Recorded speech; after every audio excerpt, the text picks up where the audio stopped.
All right, everybody, welcome into Props and Hops, a podcast pursuing the best in betting and beer. I'm your host, Matt Landis. Got two special announcements right off the top this time. First up, this is our first live stream. If all goes well, you can expect more of it moving forward. And if you're catching this in podcast form, to watch the show live, you can follow me on Twitter at mlandis18. Also on YouTube, I've dropped a Props and Hops link in the show notes to that YouTube channel. And the goal here is to make things interactive. If anybody has any thoughts or questions, feel free to chime in real time, and we'll get to what we can throughout the course of the conversation. And if you prefer listening in audio form, no harm done there. This is a pure value add, so in podcast form, consider it business as usual. Announcement number 2, some listeners might recall from previous episodes, I've mentioned Props and Hops being part of the Blue Wire Hustle program. And I've recently been called up to the big leagues, joining the flagship Blue Wire podcast network. So I look forward to using the power of that network to grow this show, as well as to contributing myself to Blue Wire's first-rate portfolio of podcasts. And speaking of first-rate portfolios, let's get on to this week's show. Our guest is no stranger to those first-rate portfolios on NFL Sundays. He is NFL Handicapper Josiah Clarke, also known as Sharp Clarke NFL on Twitter. And it's always football betting season these days, so Josiah, pumped to be having this conversation on the last day of May. Welcome to Props and Hops. Thank you, Matt. Really happy that you reached out and happy to be here. Yeah, glad to have you on board. And I'd love to start off by getting some of your background. Why don't you tell us how you got into betting? So I've been betting for about 18 years or so casually, just, small bankroll, Bovada, offshore kind of stuff. Mostly NFL. It was just a way to kind of, increase the interest in the games. And it's fun to have a financial stake in your own opinions. Sorry, bad start. It's fun to have a financial stake in your own opinions and analysis. And so I'd always try to find angles. It's just the way my brain works. But most of it was just sort of breaking even. And every now and then I would withdraw a small amount of profit, but it was just, messing around. And then it wasn't until the pandemic hit and a couple of things, a kind of confluence of things happened. One is I have a good job. I have more disposable income, so I was able to increase my bankroll. The pandemic put me work from home, and I had a ton of free time. And I had kind of developed this sort of way of thinking about NFL games that I wanted to really kind of give it every ounce of effort I had to try to solve the problem of handicapping NFL games. And so that was the 2020 season. And it went extremely well. And so I just have been kind of building from there. And I know on your website, you have a story about blackjack and how you got started along the lines of betting outside of the NFL. But I'm wondering if you could tell us a little bit more about that blackjack story and any parallels you might see between that experience and how you approach the NFL these days. Sure. So the story is pretty simple. I used to go to Shreveport to play poker all the time with my buddies. And one time after a successful session, we decided to go play some blackjack, and I sat down. The cheapest table was $15 a hand. And so I put $100 down, and I lost 7 straight hands and all my money right away. And so I went home and I thought, you know what, like, I don't like losing. So I'm going to go back and I'm going to win. So I bought a book on counting cards and optimal blackjack strategy, taught myself how to count cards, really got disciplined and focused, and then went back to the same casino and just spent the whole weekend playing blackjack and won about $2,200 over the course of the weekend. And nice. It was just like, all right, you got me once, but I got you back. And I think that's how I approach, NFL betting is when I'm tired of losing is when I turn it on, and I'm focused on every aspect of the game and how to get every edge. And so I think it's just the intensity and focus that I put into that is now what I'm putting into the NFL. And let's dig into that NFL approach a little further. I know on your Twitter bio, again, that's at Sharp Clarke NFL, Clarke with an E at the end of it. You say that you watch every snap of every game and measure holistic effectiveness. And I've just got to ask, how do you even go about watching every snap of every game? And how do you think that sets apart your process from other bettors that are in the gambling space? I think, well, first of all, the practical aspect is NFL Game Pass. You can watch every game on a snap by snap, just play by play without the breaks in between. And so each game takes, roughly 35 to 45 minutes, depending on, how, overtime and stuff like that. So that's how I watch all the games. It's a focused activity. I'm not watching 6 games at once. I'm watching one game, focusing, analyzing, and I partner that with some computer programs that I wrote to analyze the data. But I think, backing up a bit, my approach is a little bit different. I think a lot of people in the space are sports bettors who bet on the NFL and handicap the NFL. I'm not a sports bettor who handicaps the NFL. I am primarily an NFL analyst, and I use that information to then bet on the NFL because I think that's the best way to create a financial benefit from the work that I do. And so I'm not so much focused on numbers in the way that I think a lot of traditional handicappers are. I'm focused on the NFL teams themselves. And I think I mentioned in a tweet maybe yesterday about how it's kind of a Taoist approach.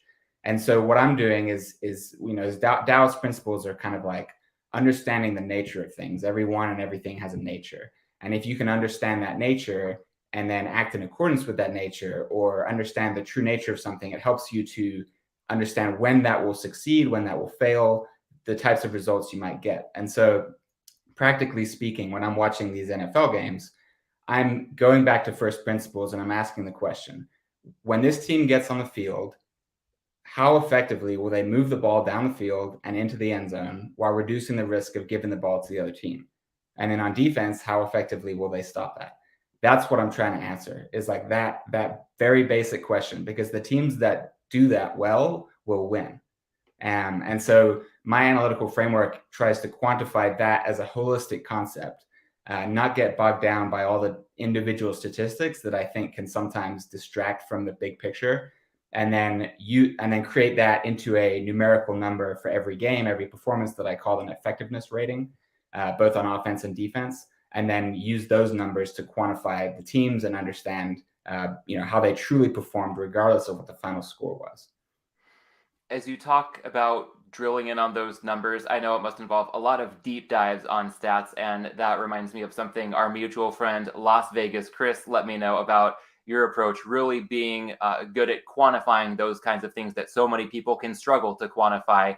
And I wonder, from your vantage point, have you ever run into a situation where maybe there's too much focus on the numbers, or how do you go about balancing the objective versus the subjective when it comes to handicapping the NFL?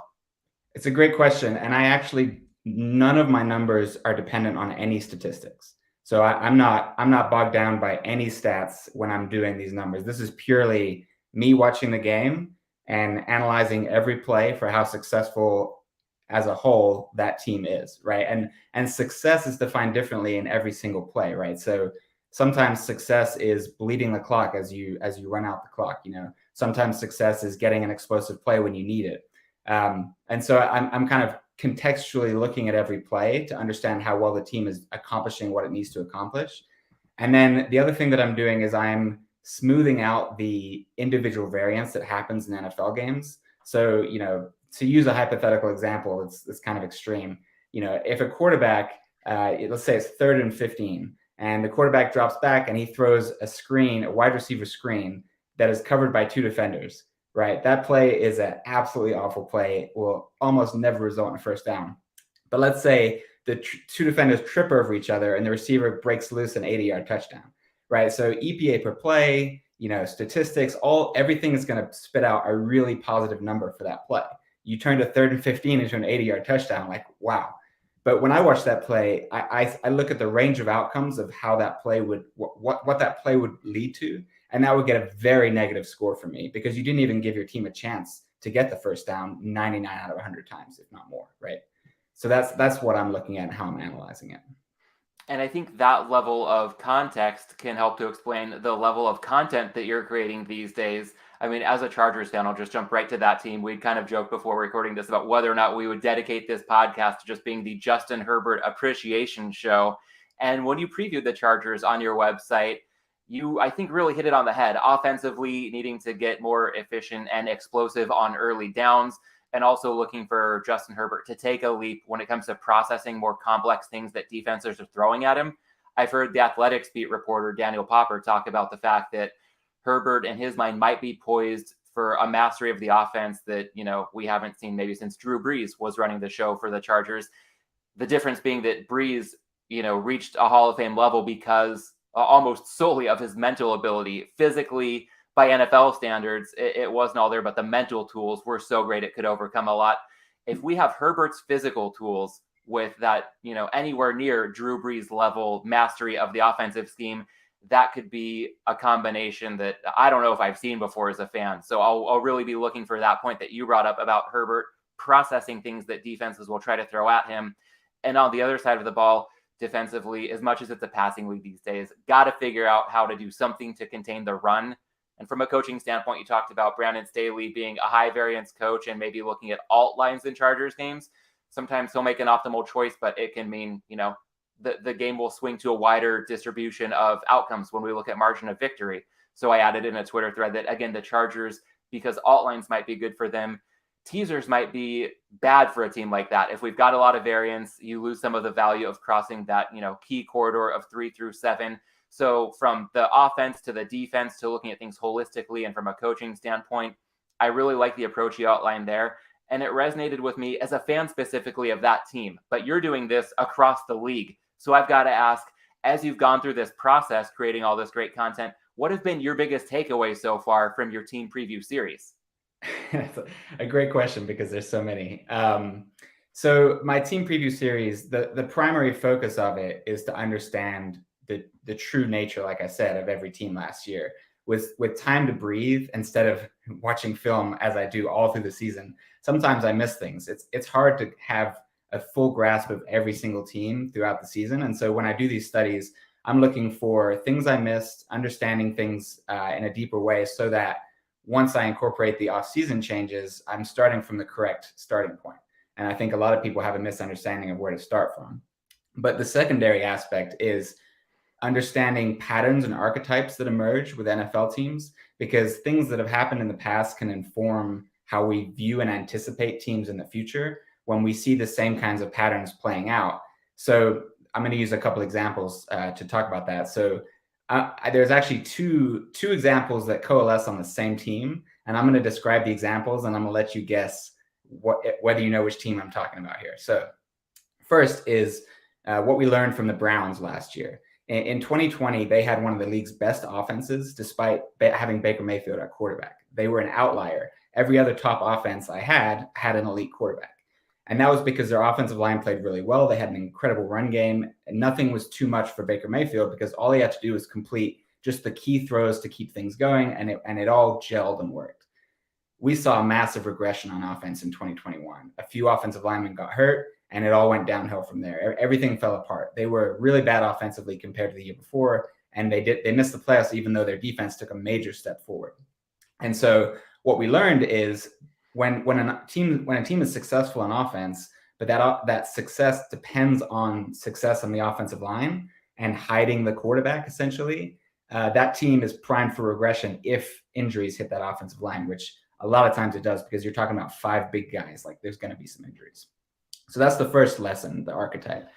The second is I've learned over the years that offense has a much stronger influence on my game ratings and what I would say performance than defense does. So like dictating, when you look at the numbers, defensive numbers tend to just reflect the quality of the offenses they face, obviously adjusted slightly for how good the defense is, whereas offenses tend to perform at whatever level they perform at, regardless of who the defense is. So it's much more wider range of outcomes in offense. And so sometimes you'll get a defense that gets way overrated because they happen to play teams at like the right time in the right circumstances, backup quarterbacks, injuries, things like that. And so the defensive metrics look really good. They're getting really good pass rush win rate, getting good sacks, turnovers, really, doing all the things that show up, but they did it against really bad teams. And so when that happens, that the defense can get overrated. And so in 2020, the Washington football team was, by my numbers, not a great defense. It was like 10th. But even after that, when you dug in deeper, they played so many backup quarterbacks. Ryan Finley for the Bengals, which was already a bad team. But Ben DiNucci for the Cowboys, already a bad team, bad offensive line. They played Nate Sudfeld in that last game against Philadelphia. Throughout the year, they had all these fluky breaks that made the defense look really good. And so in the offseason last year, people were rating Washington's defense as top of the NFL. I saw a really respected analyst say they were the number 2 defense. And I was just like, no, this this is really, really bad analysis. And so I actually, my biggest offseason position last year was the Washington football team under, and that cashed. And so those two things are coalescing on the same team in 2022. And that's why I bet against them. And let's see if you can guess who I'm talking about. Well, when you talked about the Browns and Baker Mayfield and thinking about the defense, that might be different because there's a new coach with the team I'm thinking of. I got Tua vibes, so I'm thinking about the Miami Dolphins. Okay, so it's same division. It's the Patriots. So Okay.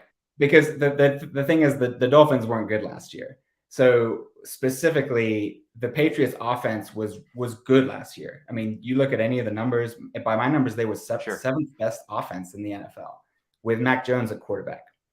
And like Mac Jones is not an elite quarterback. Like he did a good job. He was a good rookie. He did things well. He made some good throws.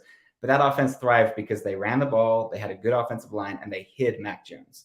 And now they've lost 2 offensive linemen going into the year. So when you talk about regression when the offensive line gets hurt, what about when you're already starting down 2 offensive linemen? 1 or 2 guys get hurt, this entire offense is going to be, and they don't have good receivers. I think it's primed for a massive regression on offense. With the Patriots, sorry, go ahead. I'll let you finish your thought and then I have a follow-up, but go ahead and speak about the defense and perhaps JC Jackson going to my Chargers, maybe our Chargers for the sake of this conversation. Could be good for LA and bad for New England. Yeah, so losing JC Jackson hurts, but they also faced a really easy schedule of opposing quarterbacks. And specifically, and this is kind of an example of how I approach, analyzing these teams, is I don't say, well, they had a bad defense that played good quarterbacks. They had a defense that thrived against inexperienced quarterbacks because Bill Belichick designs complex coverage schemes that really fluster rookie quarterbacks or inexperienced quarterbacks. And they played a ton of them last year, a ton of backups, a ton of rookies, and they just capitalized. And they had these massive games. Well, next year, they don't face, by my count, any rookies. I mean, obviously, there's always a chance that people get hurt. But, outside of Justin Fields and then Zach Wilson in division, every quarterback they're playing is pretty much an experienced quarterback who can handle that kind of defense. So I think we're going to see defensive regression as well as offensive regression. So a couple of items as a follow-up question, more to play devil's advocate, because I think the foundation you laid out there makes all the sense in the world. But when I think about the Patriots specifically, last year, 2 of their games that come to mind that, they could have had a better outcome. One at home against the Bucks, Brady's return, that Sunday night game early in the season, a bit of a monsoon, and it seemed like New England was on the verge of winning that game. They were not able to pull that off. And then they had a crushing overtime loss at home to the Cowboys as well, where not only did they lose the game, but they lost the ability to cover the spread with the Cowboys overtime touchdown. So that one still sits a little bit rough for me. So there are 2 games that even though they were perhaps better than they should have been, they could have been even better if you look at those coin flip outcomes going against them at home in big spots against quality opposition. And then with a coach like Bill Belichick, is there a certain point at which you think, over the years, I know a lot of sharp handicappers that are very good with the quantitative side of things, just haven't been able to catch up with something that perhaps Belichick does a little bit differently with New England. And they've been that statistical outlier for seemingly most of his tenure. So do you take, any grain of salt with the Belichick dynamic against the other quantifiable things you have looking forward about the Patriots outlook for this coming season? So first, let me address the specific games you mentioned. So this is where me being grounded in my own metrics is meaningful to me. So you can look at both of those games and you're 100% correct. They could have won both of those games against good teams. But for me, the results don't always speak to the quality of play in the game. And so I'm using my own, what I call effectiveness ratings to quantify performance in a game. And so I don't really care how close the game is. I don't really care who wins. There are times where the team that wins was not the better team. And so when I'm analyzing, I'm looking at the effectiveness ratings and what that translates into in terms of win percentage. And for those games, I had New England as a significantly worse than Tampa Bay and significantly worse than Dallas. Based on my ratings, Tampa Bay and Dallas both win those games about 90% of the time.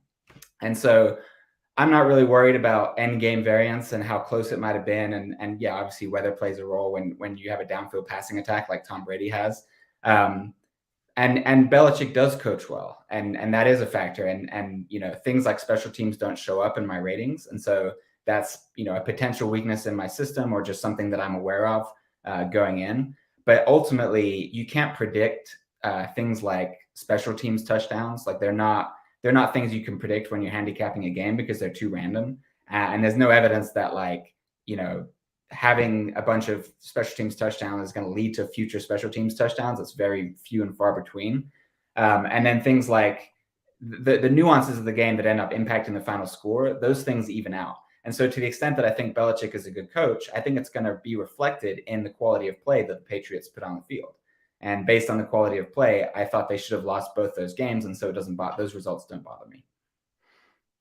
Makes sense. Well, you talked about using this kind of data as a good starting point at this stage of the offseason to set the proper framework so that you're looking at things from perhaps a better perspective than a lot of other people just looking back to top line results from this past season. And another starting point that I think that ties in with your process would be a pinned tweet that you have on hidden strength of schedule. And I know a lot of us have heard, don't look at last year's win-loss record, look at regular season win totals for the coming season's opponents. That's certainly a better way to do it. But I'd wonder if you could even expand on that when it comes to what you perceive to be hidden strength of schedule and how that might uncover some edges to an even greater extent. Yeah, so that's step one, right? So I'm actually in the process of I'm creating basically one-page PDFs on every team that is a preview of the season with betting advice.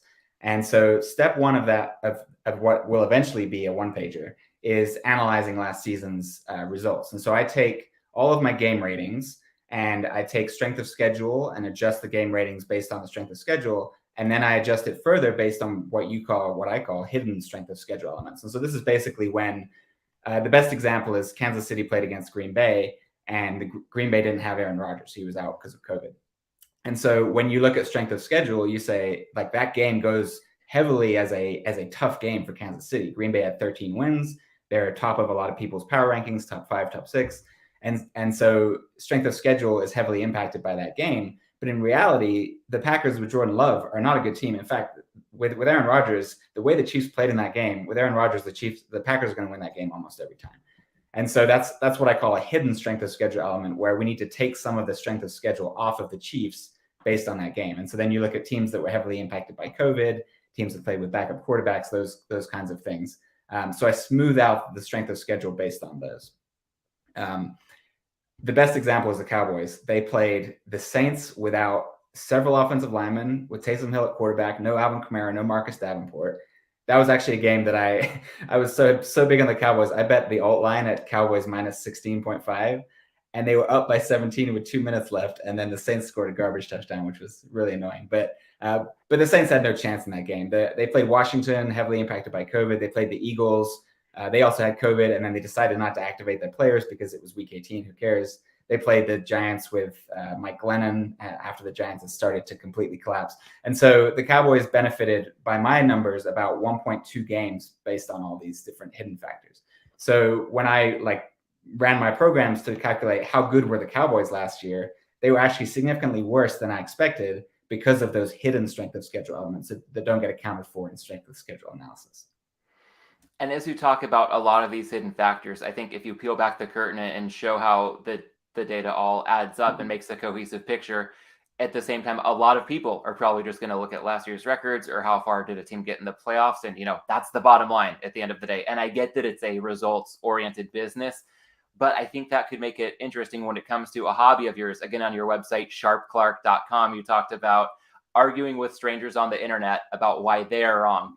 And I love that you called that out. I know this is tongue-in-cheek in our tone here, but from personal experience, strangers on the internet don't seem to be open to my advice, even if, or perhaps especially if I know they're wrong. So from your experience, I wonder if you could describe what it's been like for you having those conversations with strangers online, and perhaps anything you've uncovered when it comes to the best way to try to change people's minds.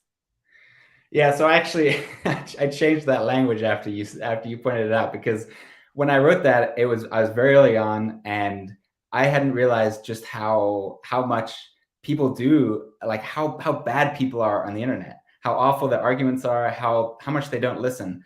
I really value other people's opinions that differ from mine.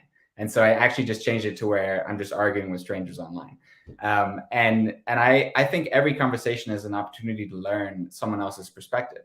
And so whenever I see something that I don't agree with, I like to engage with that person and try to figure out whether I'm missing something or whether they're just wrong.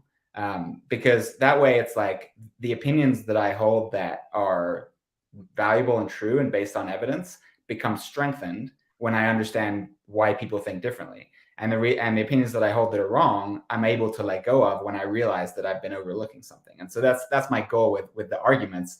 But I'm always trying to give people respect and start with the baseline assumption that they're being honest and they're being thoughtful and conscientious, which sometimes within the span of one tweet I realized it was a false assumption, which is all part of the process. But yeah, I mean, people do not tend to change their minds, but you find the right people to have those arguments with, the smart people, the really thoughtful people, and then you end up learning as much as you end up sharing.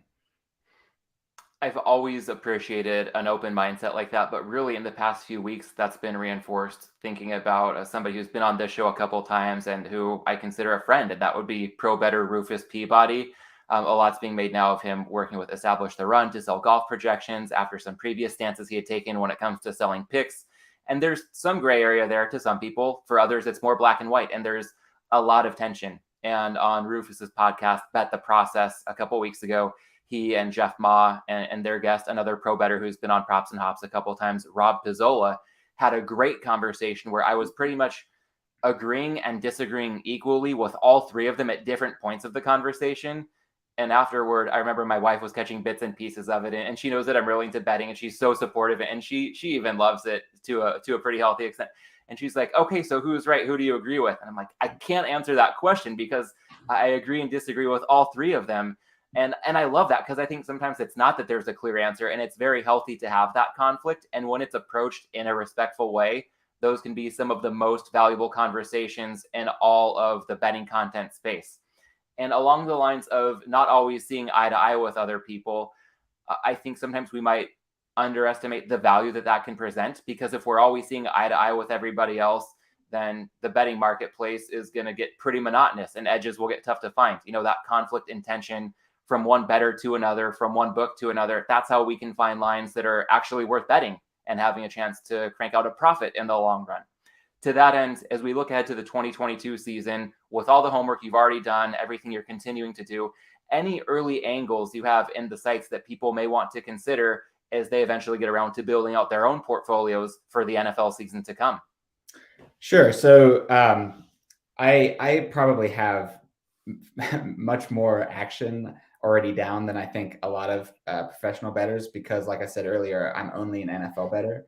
So whereas most bettors might be using that capital on other sports right now, I'm just looking to get the best price down on NFL. So I actually have quite a few bets already. A few examples. I'll start with the ones that probably won't be that helpful because the lines have moved, but just to illustrate the types of bets that I was giving to my members and that I was betting myself. When the DraftKings dropped their season win lines, I bet Atlanta under 5.5 wins at plus 100, which was an absurd line, and is now I think at 4.5. And I could go the other way and guarantee a profit, but I won't because I think the Falcons are still, I think they're pegged for like 4 wins or so. The Eagles opened at plus 125 to make the playoffs, which was another absurd line, which I took. The Chargers, you'll like this one, 25-1 to win the Super Bowl. That was my first bet of the off season. That was quick. That changed in a hurry. Yeah. I actually tweeted that one out. That was not just for my members. I tweeted out, I said, look, I haven't set up my membership yet. Get on this early because it's going to go away. And then the Colts to win the division plus 145 was another early one. But to be fair to your listeners and have integrity, there was one bet that moved against me. I bet on the Ravens to win the division at plus 175 when they announced that Deshaun Watson was narrowing his choices to Atlanta and Carolina. Of course, it was like a matter of days where he decided to go to Cleveland, and I lost all value on that bet. So you're always taking a risk when you make these early bets. But I think when you look at the full slate, I gained so much more value than I lost. And so I would do it again if I had to. But as far as current lines, the Patriots under, I took 8.5 plus 105. I think you can still get minus 105, maybe even plus 100 somewhere. I think that's great value for the reasons we talked about. The Cowboys under 10.5, I got that at minus 110. I think you can still get minus 110. That one is a reflection of a couple things. One is what I talked about with the hidden schedule elements. They weren't really a 12-win team or whatever they were last year, 11 wins. They were much worse. And then they lost Amari Cooper. They also lost La'el Collins. They lost, Randy Gregory. But Amari Cooper is the key here, because if you look, and this is an example of the way that I look at teams, right? When a player moves, I don't say, well, Amari Cooper is worth 0.2 in my ratings. So the Cowboys lose 0.2 and the Browns gain 0.2. Every player is valued based on what he brings to the specific team in the context. And when you look at the Cowboys and Dak Prescott in particular, his success has been wide, like his margin of play has widely varied based on the receivers available to him. When just one of those main guys has been out in his career, he's been significantly worse. And the Cowboys offense struggles when Prescott doesn't have time in the pocket and two good receivers to throw to. They actually have not won a game since Amari Cooper went to the Cowboys without Amari Cooper playing.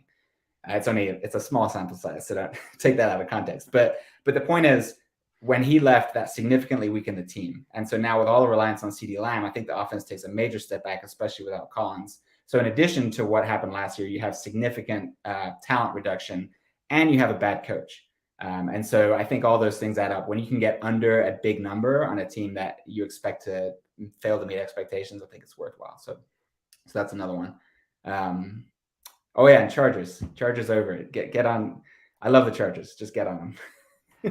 And I feel like, it's an annual exercise here, but the Chargers hype train is, it's probably already left the station, but with overs or futures for something like winning the Super Bowl or the conference or the division, are there any numbers where you see some value? Maybe they haven't moved too much yet, so maybe there's a little bit meat left on the bone for any ways that somebody with a bullish outlook on the Chargers might still want to get in play. Yeah, the current best bet, I believe, out there is over 10 wins minus 110. You can get that on FanDuel. That one, the thing about the division, my numbers do say that the Chargers should win the division more than the Chiefs. And so I think there's a little bit of value on the Chargers division, but I'm never comfortable betting against Patrick Mahomes. The Chiefs are the best team in the NFL until proven otherwise, in my opinion. And I know that's a fairly controversial statement. You can make a case the Bills are the best team. Actually, the Bills are probably the best team when you factor in defense. But the thing about it is, when the game's on the line, there's no quarterback I'd rather have than Patrick Mahomes. And so I don't really want to be in a position where I'm needing the Chiefs to lose in order to win a bet, whereas the Chargers can get to 11 wins regardless of how the Chiefs play. All right, fair enough. I think as I look to transition into our next topic, you talked a lot about your process and you were transparent about that Baltimore bet that moved against you. So I think you've already partially answered my next question in a couple of ways. But when it comes to the topic of selling picks, I like to address it when I have somebody on who does it, just because there are some common pitfalls that I think a lot of novice bettors should be aware of. And I talk about these often enough. So I'll just kind of go in rapid fire fashion here. But one thing to keep in mind is that a lot of the best bettors, if they were selling picks, it wouldn't be necessary to them because they'd make enough money for their own betting if they're really among the very best in the world. Now, there are also some respected bettors who like to sell picks to, guarantee some income. And when respected bettors do so, they are often moving the market with their releases. So followers can sometimes struggle to get down on the same numbers.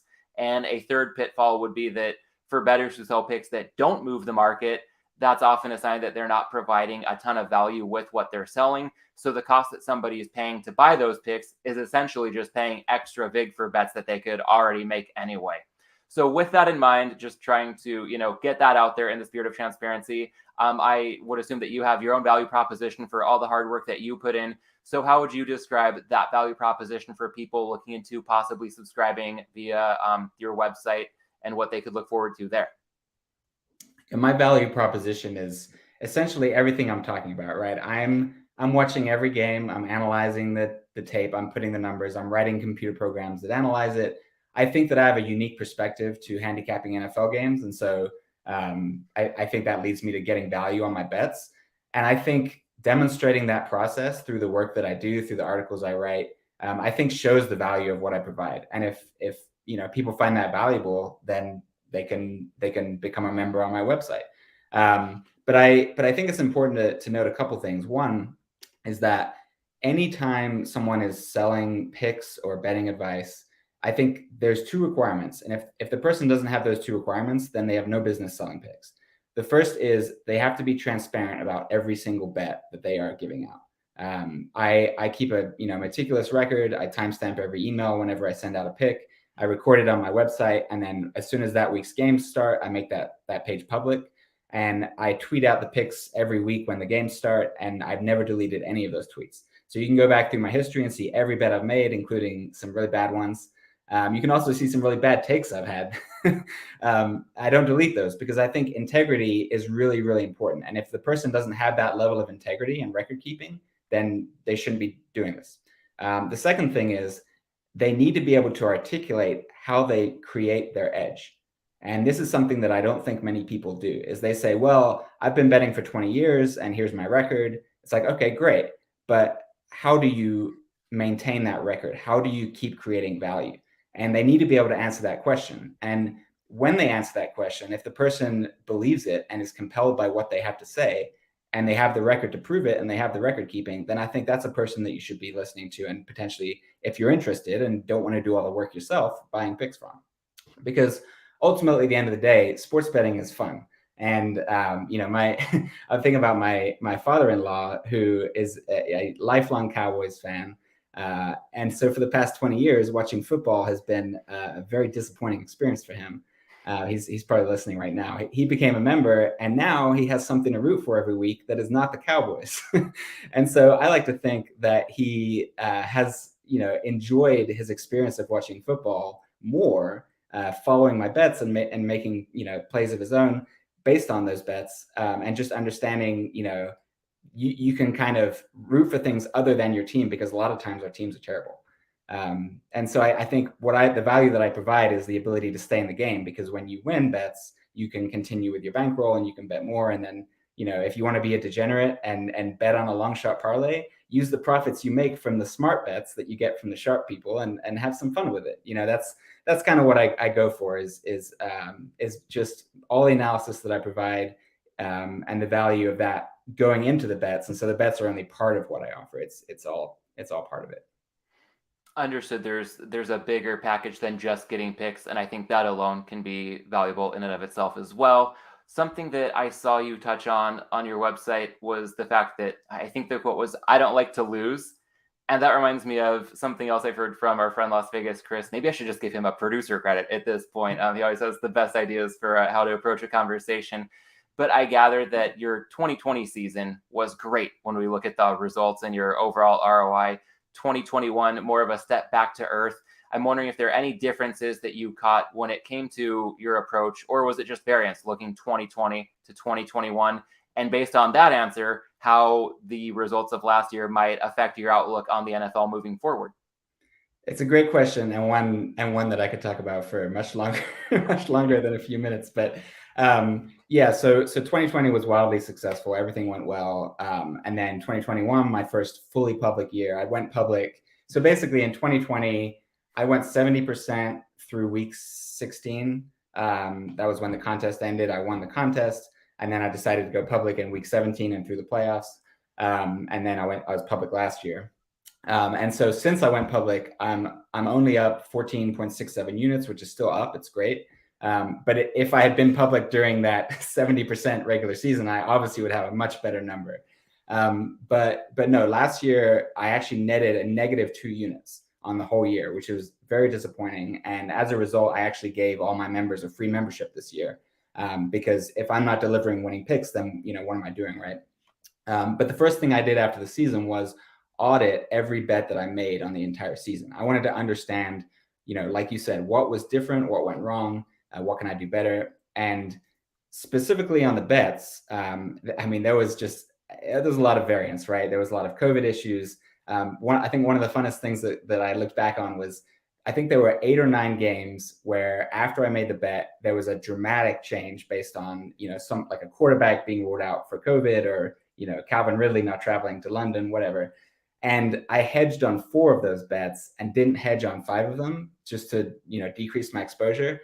And I would have won every one of the ones that I hedged, and I lost every one of the ones that I didn't hedge. And so it was just like, really, really bad results in terms of short-term reactions to that kind of stuff. I also handled it not the best. I think the pressure of having to deliver picks every week was new, whereas in 2020 it was all private. Everything was my own. And I think I got a little bit too carried away with the numbers side of things. And so something I've done this offseason that's going to influence me next season is going back to the Taoist principles again. One of the things that Taoism is sort of resists is the notion that everything has to be categorized and quantified.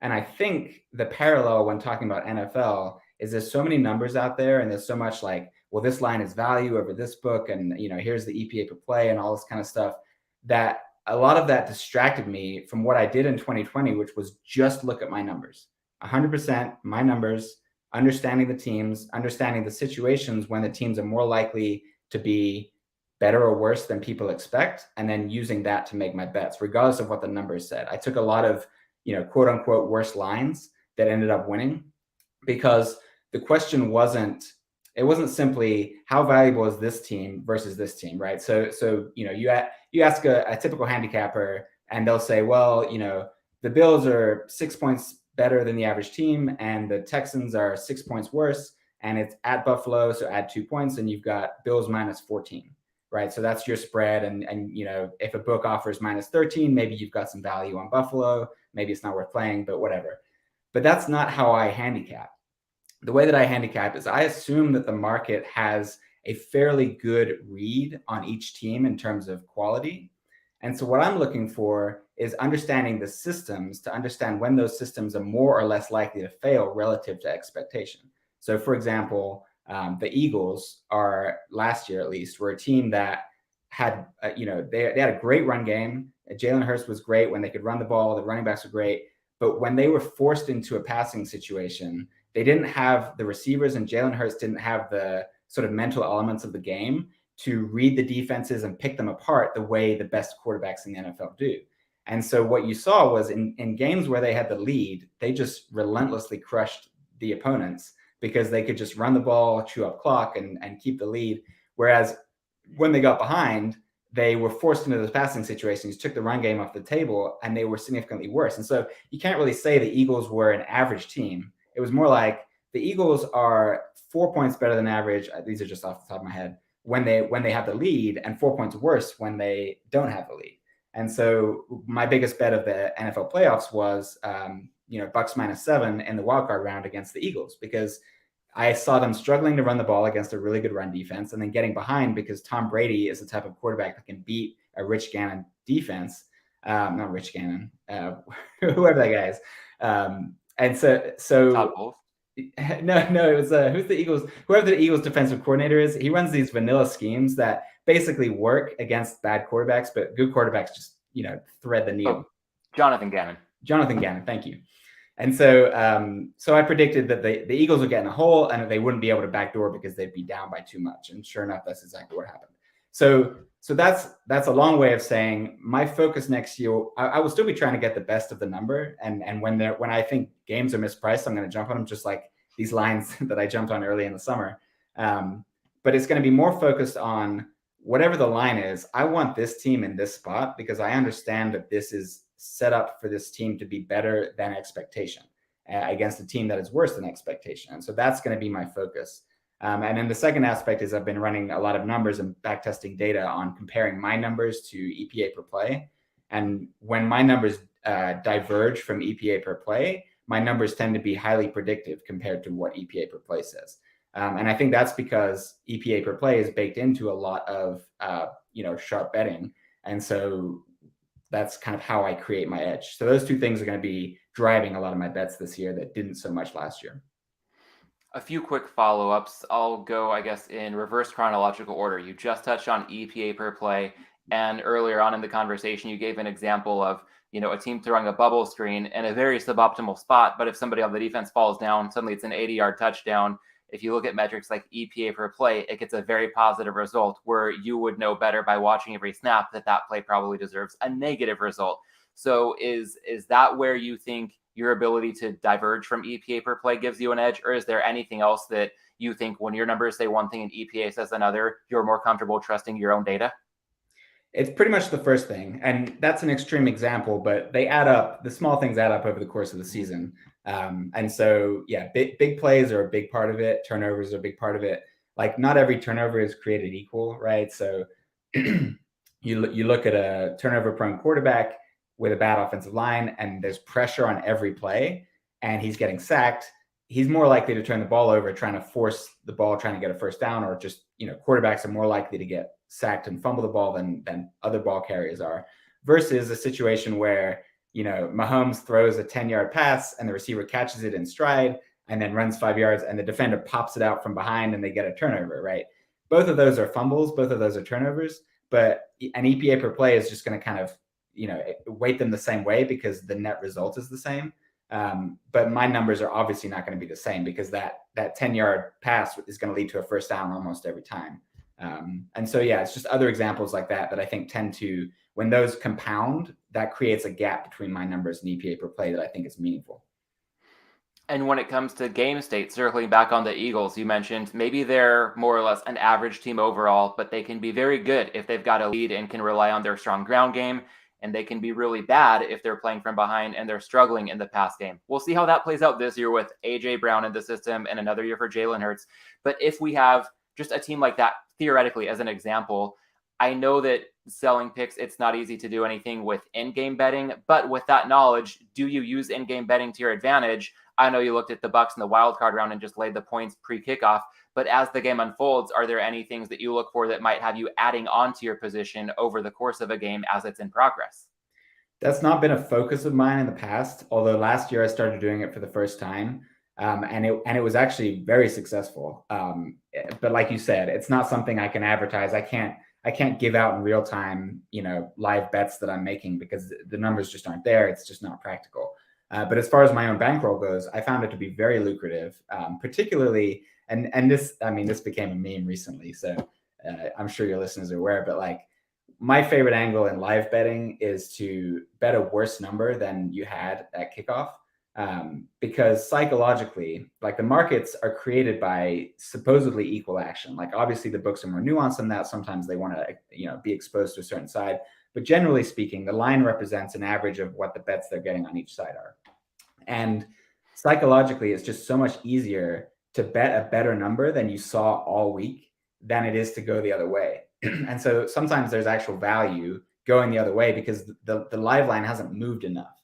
And so, yes, when you combine one, like my preconceived notions of a certain team going into the game with two, the events that happen in the game that either confirm that or indicate that, that read is going to be correct, then I'll bet into that and make a little bit of, hopefully, extra cash for my bankroll that I can't give out. So I think that point about line movement during the game relative to what it was before the game ties in with something I remember from The Logic of Sports Betting, if I recall correctly. A great book, can't recommend it highly enough for any bettor at any level, by Ed Miller and Matthew Davidow, who are now heading up Deck Prism Sports.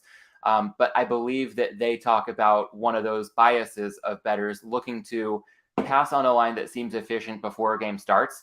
But then they think, if we look at basketball, maybe it's, hey, I'll wait for, it's a game of runs. I'll wait for this team to get down by a bit. And then, if it's a pick'em game, instead of laying that prior to tip off, I'll just take +3 and running, something to that effect. But when books are posting live lines, oftentimes the reason the line is what it is because of what's already transpired in the game. If a line is +3 and running, that is a more correct line at that moment than the pick'em was, prior to the game starting. So it's something to be mindful of. To your point, a lot of bettors want to wait and try to get a better number. But if you can be objective enough and have the intestinal fortitude to sometimes take a worse number because of what you're seeing, that's where I think some of the really subtle edges can lie. And one more area I wanted to follow up with you would be on the notion of hedging. You touched on last year having, I think it was 9 games with severe COVID effects after you had already locked in positions. And it seemed like every time you hedged, it backfired. Every time you didn't hedge, it backfired. Overall, what's your philosophy when it comes to hedging? I'm generally, I think most serious bettors agree that you should never hedge unless it's a plus EV bet on its own. And so that's kind of the approach that I take. I mean, you never say never, right?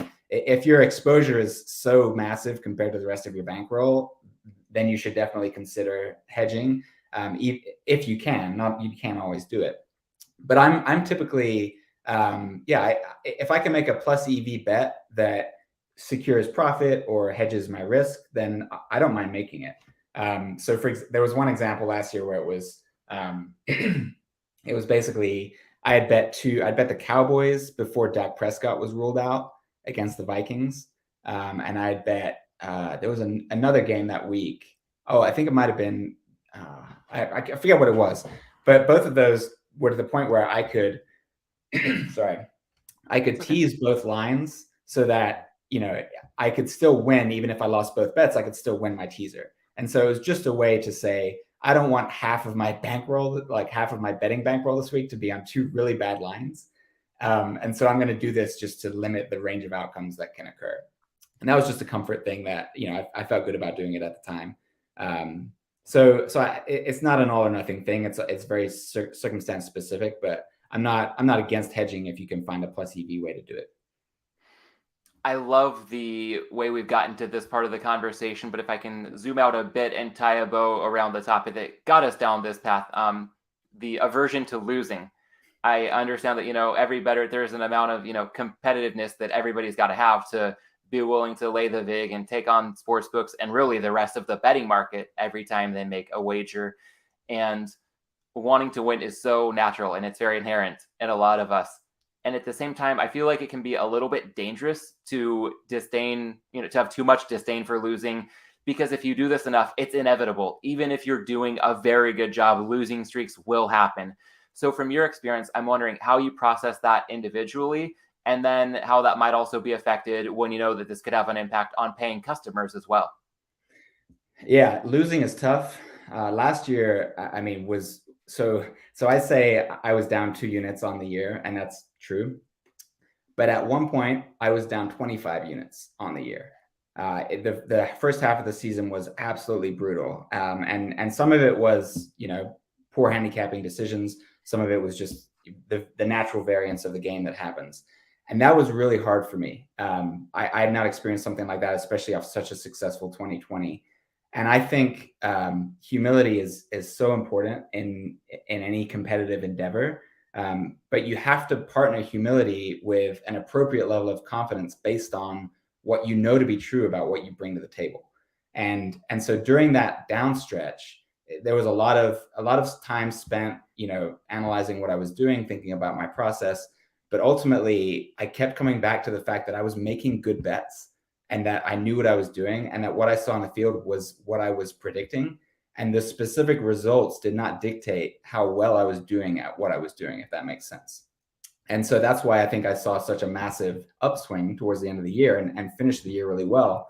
The crowning achievement being predicting the exact score of the Super Bowl, which was super fun. I put a small $6 wager at 100 to 1 that the Rams would win 23-20, and I wrote in my write-up that was my predicted score. And so it was really nice to end on that. That wasn't an official bet. My members didn't get that, unfortunately, but it was just nice to end on such a long consolidated win streak once I really got back to doing what it was that I, approaching things the way that I want to approach things.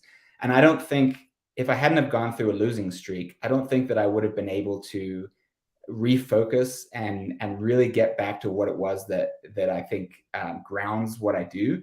And so I'm grateful now, even though it was really hard at the time. The first year going public is my worst year.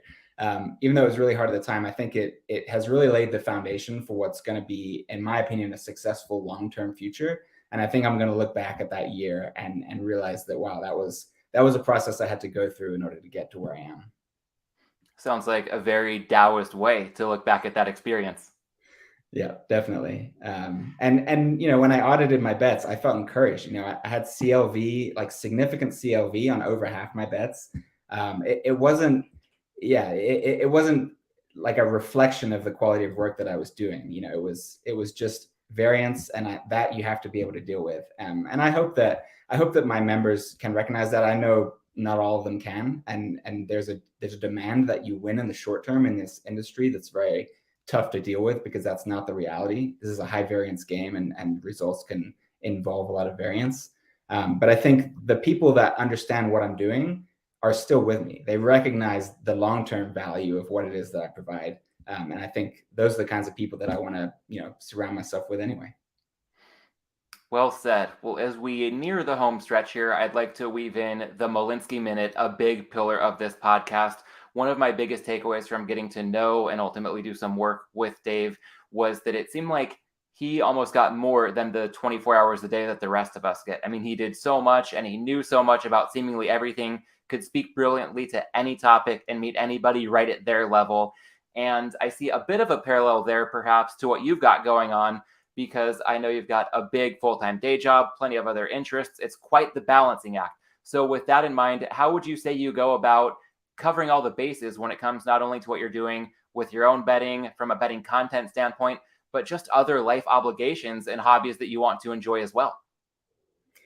Yeah, so I do have a full-time job, although as of this year, they were gracious enough to let me go onto a flex time schedule. So my time commitments are less than it has been in the past, which is really nice, because doing this takes a lot of work and a lot of time and a lot of focus. And so that's also going to help me, I think, this year. Last year, with a full-time job, it's a lot of work. But I'm a very focused person. I'm not a big social guy. Like, I'm not going out and partying. I'm not, I know this podcast is about beer as well. I'm not a big, hang out and drink beer kind of guy. We might have to cut it short.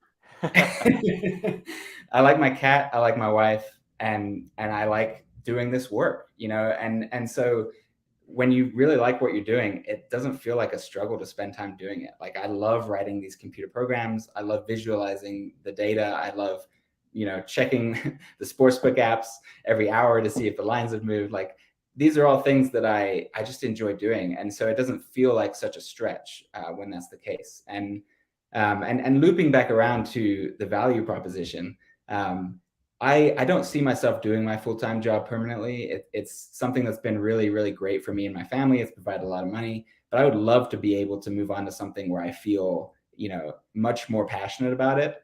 And so here's my value proposition. You're helping a young man achieve his dream if you sign up for my membership, so that I can have a sustained income that allows me to devote my time to NFL rather than my day job. So that's kind of my goal.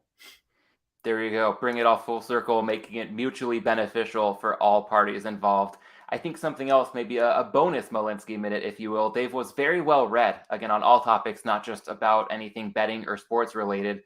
And you can get a lot of benefit to, that end without being, super social as well. Are there any books that you've read that have helped you out a lot in your journey as a bettor? So interestingly enough, you stole the one that I wrote down, which was The Logic of Sports Betting. The thing about sports betting books is it's a little bit paradoxical, because if you have an edge and then you write a book about that edge is gone by the time the book is published, right? So The Logic of Sports Betting was a really helpful book for me, because it just gave me the terminology and the language and the thought patterns that you need in order to be serious about betting. And so it wasn't anything about a specific edge or a specific way of looking at things. It was more so like, okay, like, I'm starting to understand the way to think in order to make the bets as successful as they can be. And so that was a really valuable book for me.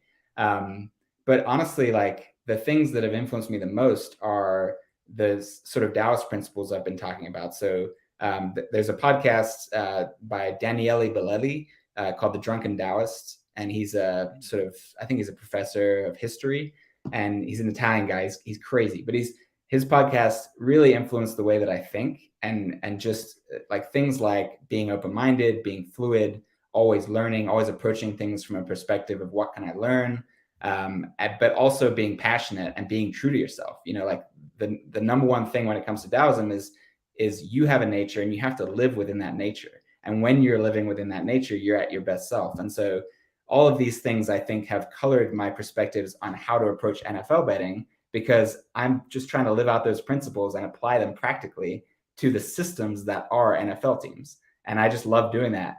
So I think as much as the actual sports betting books have helped me, just philosophy and thought patterns, they've also helped me. Yeah, I like that approach, thinking outside the box a little bit. I mean, as you mentioned, everybody, having a nature and staying true to it without needing to get too deep into the weeds here. I am slowly but surely making my way through Meditations by Marcus Aurelius. And when he was writing that, Taoism might have been the farthest thing from his mind. But there's a lot of talk about everything, coexisting with nature and fulfilling its natural obligation. So that's been really helpful for me. I can often get very oriented on specific goals and, hitting a certain number, doing something by a certain time. And sometimes there are simply factors beyond our control that something you thought was going to be, the best thing for you, circumstances change and that can affect what the optimal plan would be moving forward. So yeah, trying to be fluid and just really embrace, what nature throws at us and the, nature that might be within all of us. If you look at, that podcast, The Drunken Taoist, or something like what Marcus Aurelius wrote a lot about in Meditations, I think there are some good parallels there.